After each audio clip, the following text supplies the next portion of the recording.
health being one of the, at least mental illness, and how that contributes to that tipping point of suicide attempt, and also suicide being the fourth leading cause of death globally. Joining me in studio, I'm joined by Sakina Lukalo, who's a licensed counseling psychologist. Thank you very much for your time this morning, and you're welcome. Thank you. Now, September is, Suicide Prevention Awareness Month.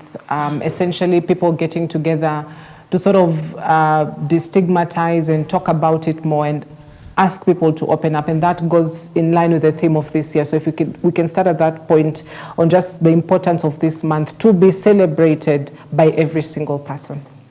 Okay. Thank you once again for inviting me. You're welcome. I really appreciate. Suicide is something that has been hidden for a long time because of maybe the culture of our African culture and things surrounding suicide. Yeah. So this year the theme is about changing the narrative of suicide, whereby we should be shifting from being silent, misunderstanding and stigma, to opening up, to share. It's to be open, like the way people share about HIV, yes. Chronic cancer, so that the people who are struggling with it, they can be in a position to open up and share their struggles. Yeah. And you've said the year of the theme of this year is changing the narrative, and one might be thinking, if they're changing the narrative, then that means there's a certain narrative that is already in place that people want to change. So what is this narrative that is already in place, perhaps in our communities, in our societies, in our cultures, even as you've said, that may push people to want to change it, to ask people to open up more? Okay, like with suicide, it is surrounded by a lot of stigma. For example, if you see religion and maybe even morally in our culture, you're not allowed to think about suicide. Yeah. So that stigma makes people to be very silent about the situation. So you just find out people are dying silently. They are not able to open up. So this year, what we are looking for, or what we should be looking towards as a nation, or people who care about others, we should give people safe space to share how they feel. If somebody is struggling, if somebody has those suicidal ideation, she's able to come to you, Cynthia, I'm feeling like I feel overwhelmed. Because it also comes from our emotional pain, it comes from the struggles of life, or people have mental challenges. So we should have that opening, that somebody feels free to come and share. I feel overwhelmed. I need help. Yeah. Yeah, and as you've said, emotional pain, mental challenges, which I believe will be all categorized in the direction of mental health illnesses that an individual may suffer from. Is that the starting point, that as long as you're dealing with something as an individual, it could propel you to the direction of attempting suicide? Is that where everything begins? Okay, not really, but I also want to go back a bit. It does not mean that people who have suicidal ideation or challenges, struggles, they are only from mental. Those people who have mental disorders. Also, there are people who have life stressors. Like now, people are struggling to get jobs. People have been laid off. Relationships are falling apart. Yeah, so you find people, apart from mental disorders, they also have other struggles which push them. They are not able to open up. So you just find somebody withdrawing, and at the end of the day, you find them dead or they have committed suicide. Yeah.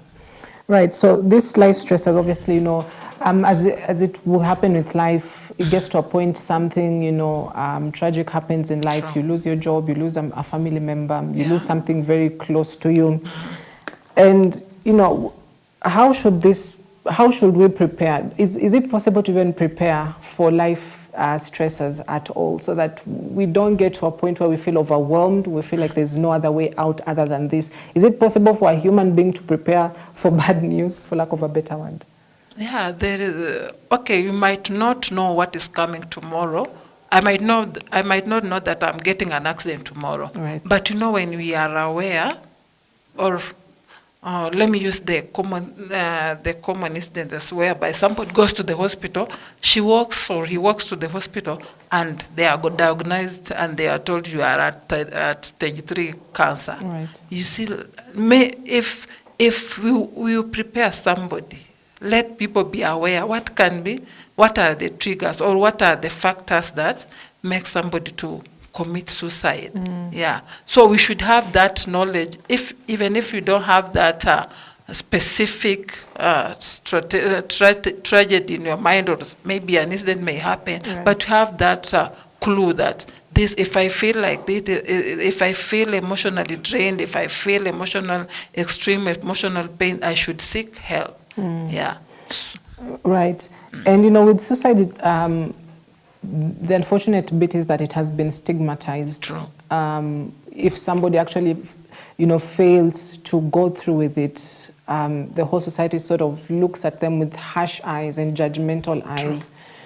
And how difficult is it for somebody who attempted and failed and they still live to be able to move past that? And what are some of the things that they need to do? How can we come together for this particular person?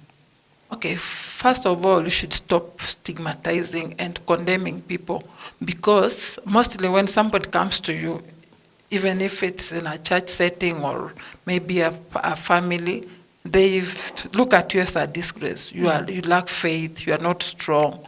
But you should change that narrative whereby when somebody, someone has attempted suicide, we should bring them, let us give them that support. Let's have an open or a safe space for somebody to come and share what they are feeling, what caused them to go that direction. Because most of the time when somebody comes and share that, or if we just realize that somebody had committed suicide, we tend to even discriminate them. You see them like a disgrace in in the society, when we should be embracing them and let them know there are many alternatives apart from suicide. Yeah. And who is more at risk? Because if you look at the stats, just June and August, 386 men compared to 76 women. So it sounds like it's more men who are at risk compared to women. And why is that the case? Why do these statistics tell us that? Most of the time, like in Africa, or the culture, men are not allowed to share their feelings. When a man share how they feel, they are termed as weaklings.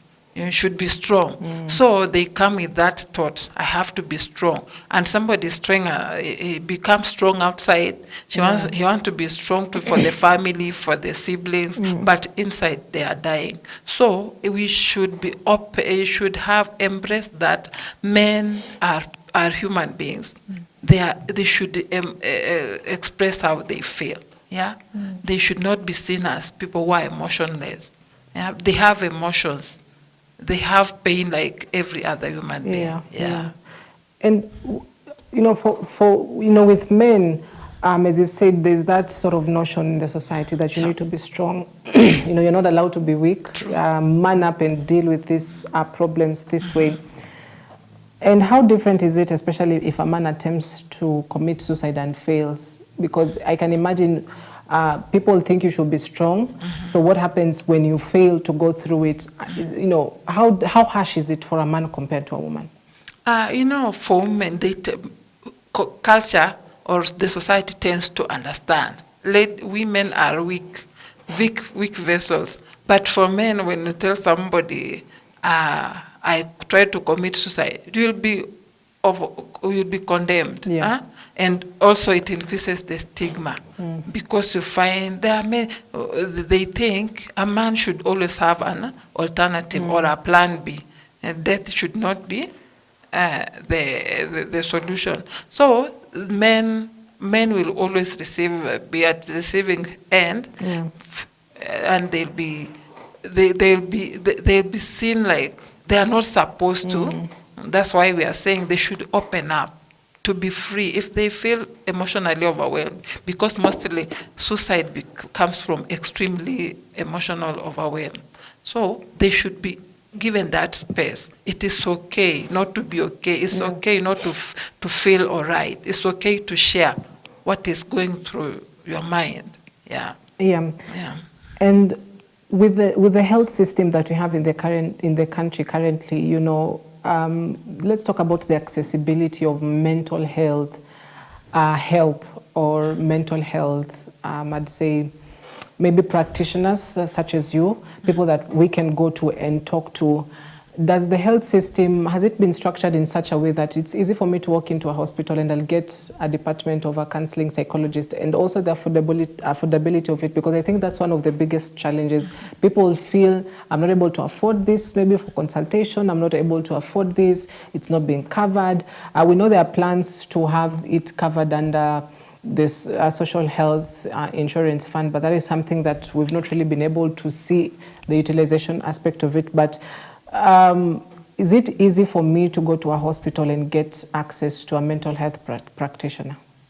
Okay, it's a bit challenging, but now it is opening up because we have referrals in the hospitals. If you walk in and you have a psychological challenge or a psychiatric challenge, they are able to do assessment to know if it is medical.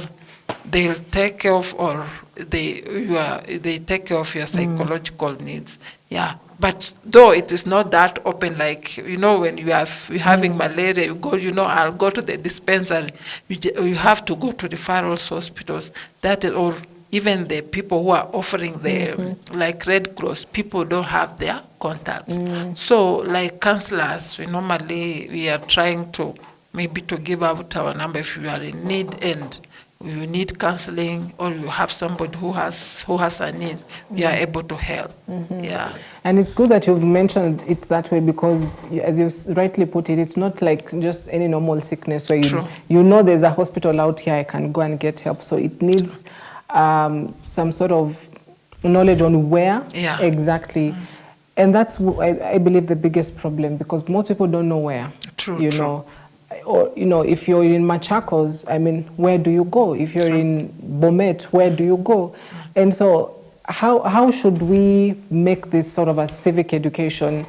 I know the government also has a role to play, because it is a referral hospital we are talking about where we can get this help, or at least for psychologists in private practice. I mean, how do we make people aware on where they should go? Okay, for me, I think it is how everybody should take the lead. The initiative. Yeah, because one thing is, like for example, EBN, now you've taken an initiative. Somebody, if he's going through suicidal ideation, they're able to contact Cynthia or the EBN to find help. So for me, it's the awareness of people can be helped. You should not die with your problems, or suicide should not be the only alternative you have. The awareness, everybody should be, even if it is in the chiefs barazas, in schools, you share everywhere where you can find you can pass the message to, because it is, you find out most of the people who commit suicide, they don't know which way to go. They get to a place and they are like, suicide is the only way. So you should be spreading news, like it should be the gospel. Sharing how if you feel suicidal, how should you be helped?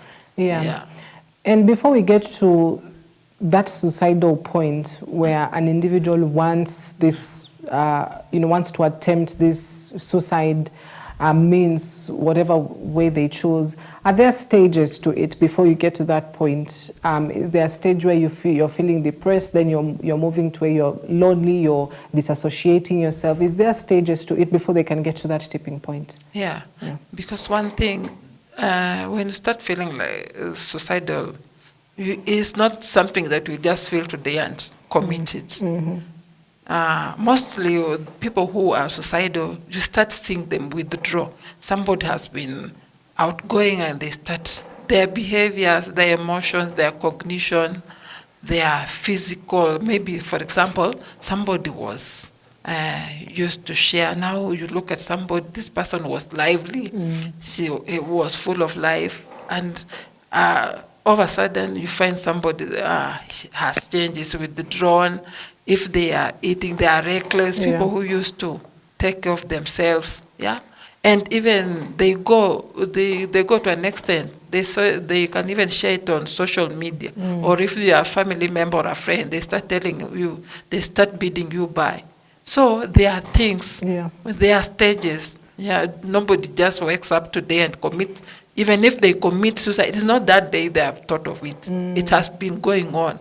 It's only that us who are around, we didn't pick it, we didn't notice. So it is possible for me to be able to notice the things this person is going through. True.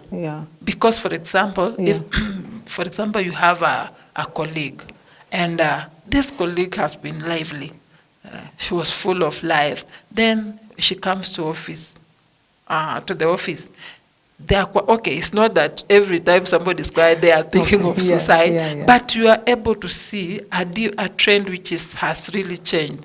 Is this somebody who was welcome? They come, they don't care. They talk. They're like, if this life is not, there's no meaning to life. So there are things you are able to pick, and when you join the dots, you are like, this person needs help. Okay, and for them themselves, are they able to be in that state of awareness that they are going through something that it's not normal? Because, you know, there are days when work is not great. You go home, you're feeling sad. There are days when you just want to not be around people. Am I able to have that self-awareness that, you know, this is not just any normal bad day at work. This could be something more. Yeah, you are able, when you feel like, okay, not all days you'll be bubbly. There are times you feel down, you feel up. But one thing is, if it is consistent, you can't be sad the whole month. So when you start feeling worthless, hopeless, you've been doing well, you should be able now to think, I'm not okay. All right. Now, when it comes to just the laws in the country, we've got a penal code that states any person who attempts to kill himself is guilty of a misdemeanor. And what we are seeing is mental health champions, psychologists, psychiatrists even are coming out to sort of try to decriminalize attempted suicide, so that if you've attempted it, you're not going necessarily to go to jail, but there could be some sort of alternative help, and that is what they are pushing for. If, you know, with this law in the country, it's been there for quite a while. Have you had, you know, the impacts of it? Because essentially, if you've attempted suicide with the current law, is that you're going to be found guilty of a misdemeanor in court, and that means you're going to go to prison. Is that the best way to deal with this kind of a mental health problem? Okay, for my suggestion is already suicide. There's a lot of stigma surrounding the suicide, and now when somebody commits suicide or attempts to commit suicide, and they know they have a penalty to go to jail, I think that person will struggle more even to die because they don't want to face. Already they're feeling worthless. So for me, I think the best thing is to have those support system. There are people, they should be open up. Like, for example, even those people who have gone to jail and they have come out, they come to society, they talk to people, they tell people crime is bad. Maybe somebody has survived cancer or HIV. They come up with, they talk to people. So it should be the same with suicide. When somebody has attempted suicide and they were able to overcome it, they should have those like support system. When you feel those people who have attempted suicide, instead of being taken to jail, they should be helped. What happened when you attempted? what made you to overcome these thoughts? Yeah, because they are always your thoughts. Yeah, Yeah. they come from your thoughts. Right. So how did you overcome it? Yeah. Yeah. Is it possible for us to see a reduction of numbers if we decriminalize it? Are we going to see more numbers come out? Because people are going to, get this information that perhaps they're not going to go to jail. Are we going? How is that going to have an effect on just the statistics that we see? I think there's a room to decrease because you remember when HIV came in, there was a lot of stigma surrounding it, and people used to die. Even the burial was something they didn't attend. But when people realize how you can take care, and people have information how I think they'll be able, when somebody feels suicidal, instead of going ahead, if they have attempted and it has failed, and they are thinking of second, they are able to walk in that place where they'll find support. For me, it will reduce. Though it is something that will be gradual, it won't be just something that will happen overnight. Right. Yeah. Now, there's something I see online quite a lot. When people are having these conversations, they talk about, for those attempts that have actually gone through, and unfortunately the person have died, they talk about how this person died.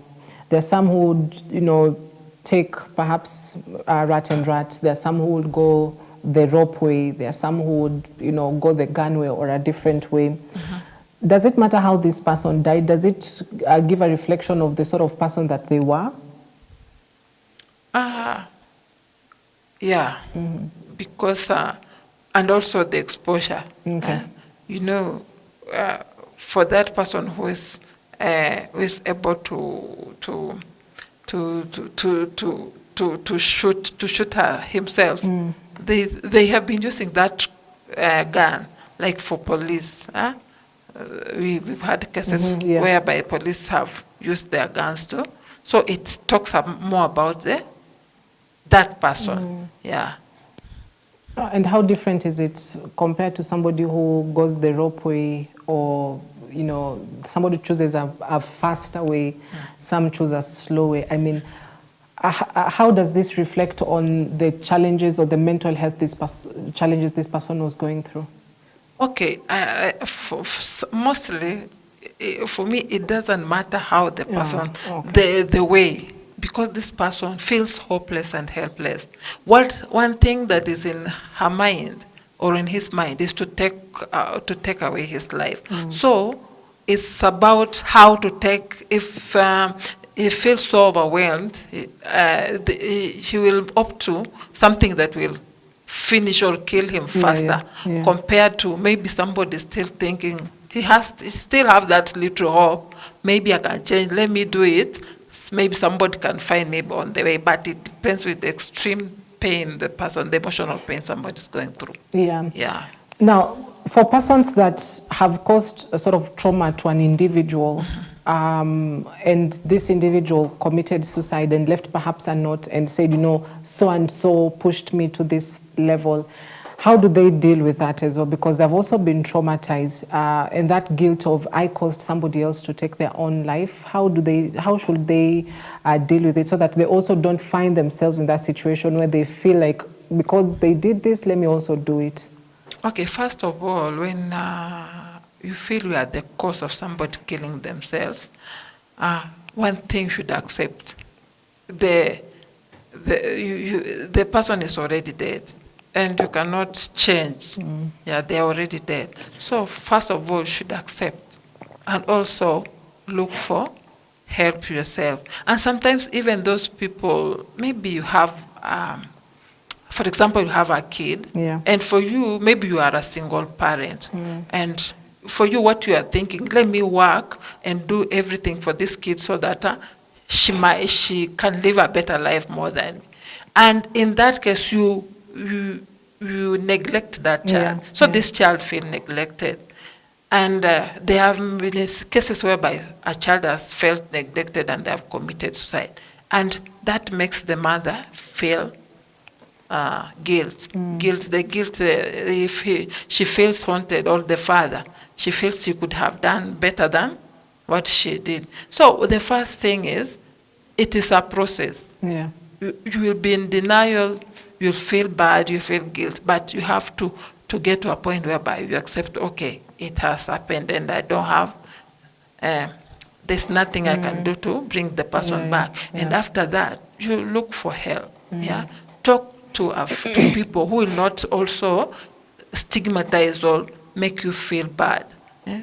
Share to somebody who is trusted, and that's why we are campaigning for support system whereby somebody will feel non-judgment, not judged, because most of the time, if you look at people who commit suicide, in most cases they feel judged, and they are like, I'm useless, I'm hopeless, nobody cares. So when they get to that safe space whereby somebody will share and they will talk, and somebody feels that these people, they empathize, they are hearing me, they are listening to what I'm going through, they are able to go through that pain and process whatever that has happened and live a normal life. Right. Yeah, of no guilt. Yeah, from where you sit, when we talk about this being an epidemic, is that something that you would agree with? Have we reached that level where these numbers are worrying and immediate intervention needs to happen? Have we reached that point in Kenya?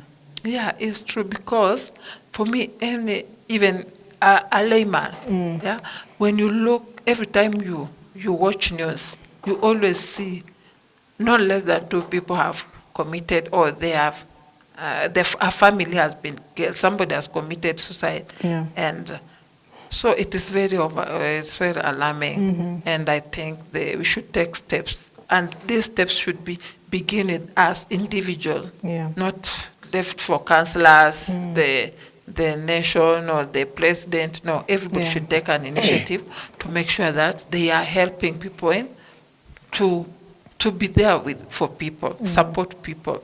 Yeah. And, this is more of a mental challenge. And what you would get is, mental help and mental assessment. Do we have scenarios where somebody may need more than just mental, but also physical approach, maybe to a mental health facility where they're able to be, to go through rehab, to be secluded, sort of be restrained as well? Do we have those sort of scenarios and cases? Yeah, like, for example, maybe mental referral hospitals, they see the intensity of the disorder or the pain. So there are those people who are, when they come in, they are just monitored. And if this person is to an extreme, they have a mental, maybe they are depressed, they are admitted.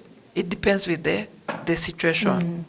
Or the severity of the situation. Yeah. So you find out some people are admitted. They are for close for close monitoring, and others they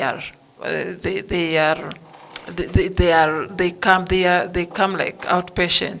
Yes. Yeah. And also they also have medication. There are people who are depressed, and if somebody is depressed, there's this severe depression or mild, so they have to counter it with the medication. So they have to be put to medication. They go through psychiatric assessment and also counseling. Yeah. So they work together. Yeah. Yes. Okay. Yeah. So as we wrap this conversation up, perhaps if you could just insist more on the preventative approach, because I think that's where the biggest problem lies.